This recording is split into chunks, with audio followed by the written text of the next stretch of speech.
Corona क्यों हो सकता है जैविक हथियार, ये एक बड़ा सवाल है और क्यों इस पर चर्चा हो रही है। हम उसको समझने की कोशिश करते हैं बिग बॉल ग्राफिक्स के जरिए इस प्रश्न को कि कैसे ये हो सकता है। तो वायरस फैलाने के मामले में वुहान इंस्टीट्यूट ऑफ वायरोलॉजी का नाम सामने आया था और ये अमेरिका के प्रेसिडेंट ने भी पुरजोर तरीके से उस समय ट्रंप ने ये बात कही थी। ये वही इंस्टीट्यूट है जो बीमारियों के अध्ययन में महारत वाली संस्था है, यानी कि जितने तरह की डिजीज हैं उनकी स्टडी करने में ये एक एक्सपर्ट इंस्टीट्यूट है। और ये इंस्टीट्यूट उसी शहर में स्थित है जहां पहली बार कोविड-19 की पुष्टि हुई थी फॉर द फर्स्ट टाइम, जब कोविड का केस आया था। चीन में कोरोना के केस आए, लेकिन चीन की सरकार ने इस जानकारी को दुनिया से छुपाया था और तब तक छुपाए रखा जब तक बात हाथ से निकल नहीं गई। चीन वुहान इंस्टीट्यूट में जानवरों पर पिछले कई सालों से रिसर्च कर रहा था, ये सारे प्रयोग कर रहा था और जिसका नतीजा पूरी दुनिया ने देखा। लाखों लोगों ने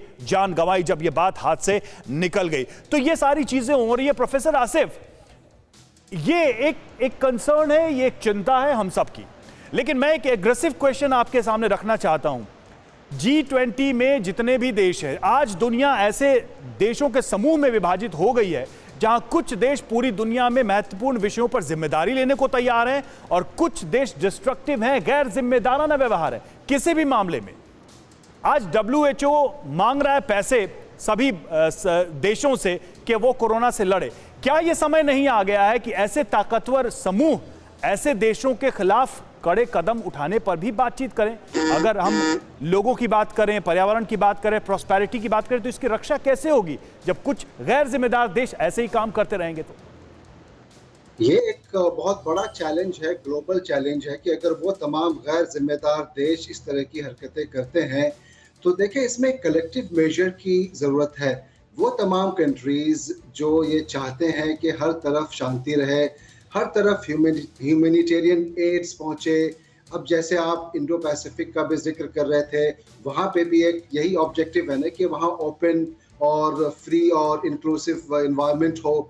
ठीक उसी तरह से दुनिया के तमाम दूसरे जो रीजन्स है वहाँ पे भी ऐसी चीजें होनी चाहिए। अब उसके लिए जिम्मेदारी किसकी बनती है? जिम्मेदारी तो सभी की बनती है, एक कलेक्टिव मेजर होना चाहिए। लेकिन वो तमाम लोग, वो तमाम कंट्रीज जो इस तरह के सोच नहीं रखते हैं, उनके लिए क्या कदम उठाना चाहिए, ये एक बड़ा सवाल है। और जब ऐसी मीटिंग्स होती हैं, खास तौर से जब इकोनॉमिक फोरम की बात होती है, जहाँ पे लगभग 20 रिचेस्ट कंट्रीज मिल रहे होते हैं जो कि दुनिया के बड़े heavy hitters in world stage पे कहलाते हैं, और जहां पे बिल्डिंग बैक बेटर की बात होती है, तो इसमें हम ये भी जरूर एक्सपेक्ट कर रहे हैं कि किस तरह से टेररिज्म पे या काउंटर टेररिज्म की बात होती है, या क्रॉस बॉर्डर टेररिज्म की, या अफगानिस्तान पे जो अभी डेवलपमेंट्स हुई है, उन तमाम चीजों पे भी बातें हो सकती है।